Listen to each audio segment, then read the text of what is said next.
Kingdom's lineup finally got introduced after God knows how long.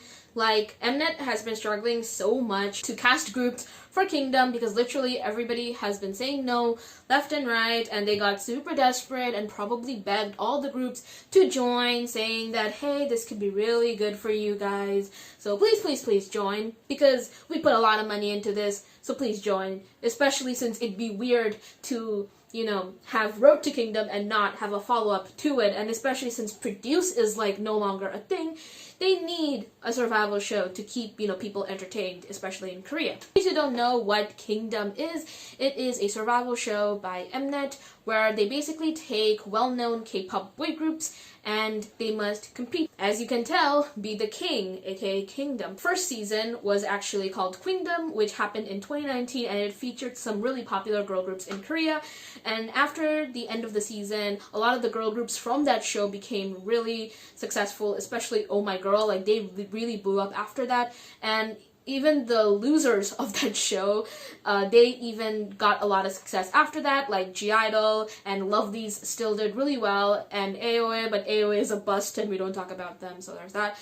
Then you had Road to Kingdom, which was different from Queendom because instead of having popular boy groups, they did underrated boy groups like The Boyz, Pentagon, On and Off, ONEUS, Golden Child, TOO, and Very Very, and they had all of them compete, and the winner from that was The Boyz. The winner from that show, Road to Kingdom, meant that they could go on Kingdom, so amongst the Kingdom lineup, the first group to be confirmed was obviously The Boyz, and now, today, 5 other groups were confirmed, and we're gonna talk about them. Because one group in particular that joined, oh my god, like, I'm not judging their decision, it's their decision, and I respect them very, very much, but I have feelings, so let's get to it. So, if you want to know the lineup is obviously The Boyz. They were the winners of the previous season, and I'm very excited for them to be on this season because I love them very much, and they were actually my favorite group on Road to Kingdom, so I was very happy that they won. There was a Mama performance where it was Stray Kids, ATEEZ, and The Boyz, and in that Mama stage, it was revealed that the other 2 groups joining Kingdom would be, of course, ATEEZ and Stray Kids. And then later on, it was revealed that Ikon would join. If you don't know, Ikon is under YG Entertainment, and they've been having like a rough patch because YG is crap, and of course with the whole BI thing, which was very stupid and very sad. BTOB also joined the lineup. It was confirmed today, which was weird because BTOB initially rejected the offer, but now they decided to join, so that is interesting. And of course, the last group to be confirmed was SF9. My ultimate boy group, SF9, is gonna be in a survival show. A survival show that is gonna be watched by people all over Korea. That's gonna get a lot of buzz. My boy group, my ultimate boy group, is gonna be on that show. Okay, so the electricity was gone, and because the generator is on, one of the lights is gone, so I hope the lighting is like not terrible for this. Before we talk about the groups in depth, let's first talk about what I am looking forward to in this show and what I'm not looking forward to. So the things that I'm like not looking forward to in Kingdom that I'm like really scared, and reason why I'm so like apprehensive towards the show is, number one, the fan wars. Oh my god, fan wars are so annoying. In Road to Kingdom, there was so many fan wars. Like seriously, in Road to Kingdom, fandoms genuinely believe that the other groups were out there to purposely sabotage the other groups by giving them lower votes, which is like so dumb. Like how do you even know that? Still very disrespectful to throw out these accusations just because you are upset that your favorite group did not get a lot of votes or did not, you know, get a high score or anything like that. I'm not saying that fans are not allowed to complain about their groups unfairly getting mistreated, but blaming it on the other boy groups on the show was just not the right way to do it, and it made the fandoms look really, really bad. South Korean survival shows, they just love the evil editing. They'll take somebody really sweet and precious and make them out to be the complete villain. Like if you watched Island, you know that Nikki and Kay fell into victim because of this, and that makes me really, really sad. because they're very nice boys. A lot of the contestants on Produced definitely suffered from this, like Becco from Newies, a bunch of other people, which is just so stupid. And I'm just definitely not looking forward to the evil editing. I know that Mnet is gonna favor some groups and make them out to be really emotional, sympathized with, and people we should look forward to, and they're gonna paint other groups as being greedy or as being mean or awful, and I don't know, that's further gonna fuel the fan wars, and I'm just not ready for that. Like, people in Korea, they easily fall trapped to the evil editing, so they're just gonna see a certain group being portrayed in a negative light, even if they're not doing anything bad, and they're just gonna judge that group and send hate towards them, which I'm like, I'm not here for at all. I don't like the concept of this kind of survival show, is that it could have like really negative effects on the idols' self-esteem, because there are gonna be groups in this show that work really hard, that deliver really quality performances that everybody loves, but for some reason they are always ranked low and they get really low votes. This happened with ONEUS and Golden Child. Like, they gave some amazing performances in Road to Kingdom.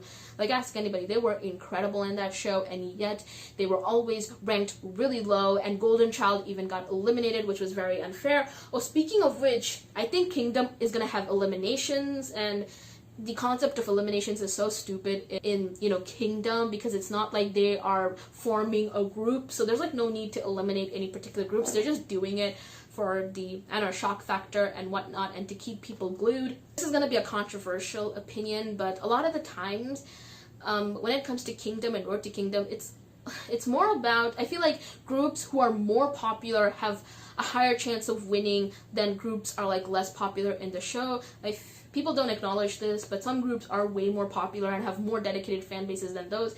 So even if the less popular groups turn in incredibly stunning, wonderful performances, chances are that the group that is more popular is gonna win, even if, let's say, their performances is not as good as the group that did the best. I'm not saying that the groups that are very popular, they don't deserve the love or they don't deserve to win. I'm saying that there is like an imbalance of popularity, and it's not always fair. And I'm not saying that groups that are not popular will not rise. Like, On and Off, they were very unheard of, but they placed second.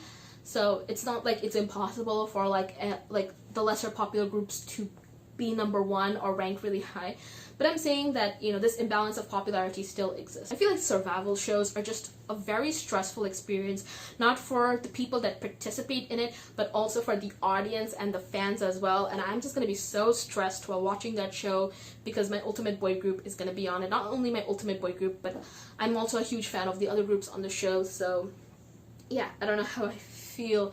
Like, it's gonna be a very stressful experience. Survival shows tend to be like that. I don't think I've ever watched a survival show and I've not felt stressed or angry. So there is that. Some groups are gonna get done dirty, some groups are gonna get the love they deserve, and there's nothing I can do about it. It's happening, apparently. Okay, I don't want to only focus on the negatives, so let's talk about why Kingdom could be a good thing. Okay, so the first reason why Kingdom could be a good thing is that it's really good exposure. I mentioned earlier how in Queendom a lot of the girl groups on that show really had successful comebacks because of Queendom. So, you know, some of the groups rank really low. Chances are their comebacks are gonna do really, really well because they were on Kingdom. Another good reason is that we're gonna see so many of these groups interact that we're fans of. So I'm definitely looking forward to all of these groups interacting, having fun, and all of that jazz. The main reason why Kingdom is exciting is the performances.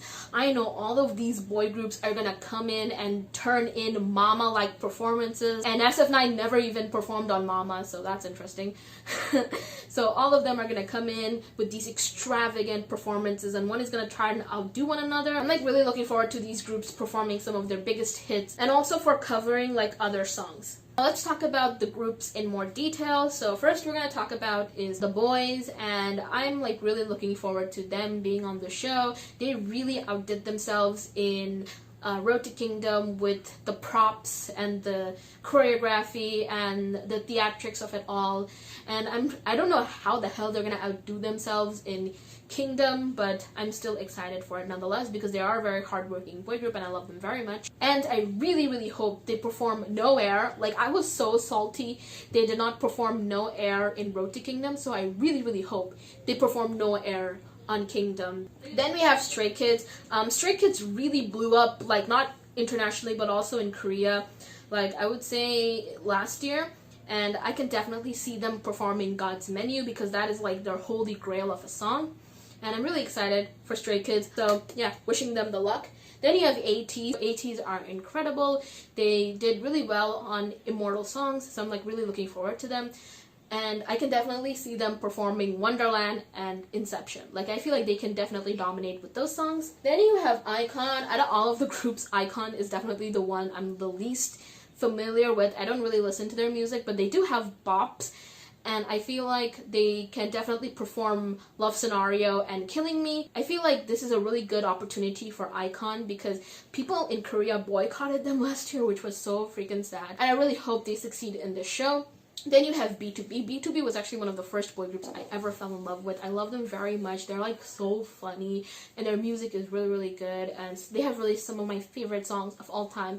And I'm like very excited for them. Like, they're known mainly for their ballads, so I can definitely see BTOB, you know, performing some of their ballady popular songs like Missing You and just dominating with their vocals. Like, I can definitely see that. I don't think all members of BTOB are going to be participating. I think a couple will, so looking forward to that. And for SF9, I can definitely see them performing Now or Never or Good Guy because those are the songs that they definitely perform the most, and I can definitely... and another song that they can definitely perform is KO because everybody talks about the KO choreography, so maybe they'll perform KO and show off the, you know, spinning wheel choreography. I think it's interesting how we're gonna get SF9, the tallest K-pop boy group, and Stray Kids, the shortest K-pop boy group, in the same show.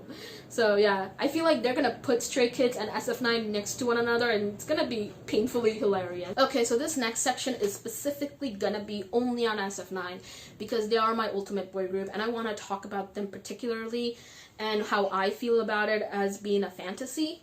So if you don't want to hear me just talk about SF9, you can skip it. So SF9 actually was in a survival show during pre-debut era called Dance or Band, and it was pretty scripted, but it was like still a very stressful experience for the boys, especially since they had to compete against their other label mates like in Honeyest. That was very sad, so that's why I was not looking forward to SF9 being in another survival show, because I'm like, they already suffered in one. I don't want them to be in another one. Not only that, but the members of SF9 are so busy. Like 7 out of the 9 SF9 dramas are like filming dramas, and I'm like, they're so busy, especially Chani and Rowoon. They're like very popular in Korea, and they're also very popular actors, and I'm like, they're just busy people. So there's that.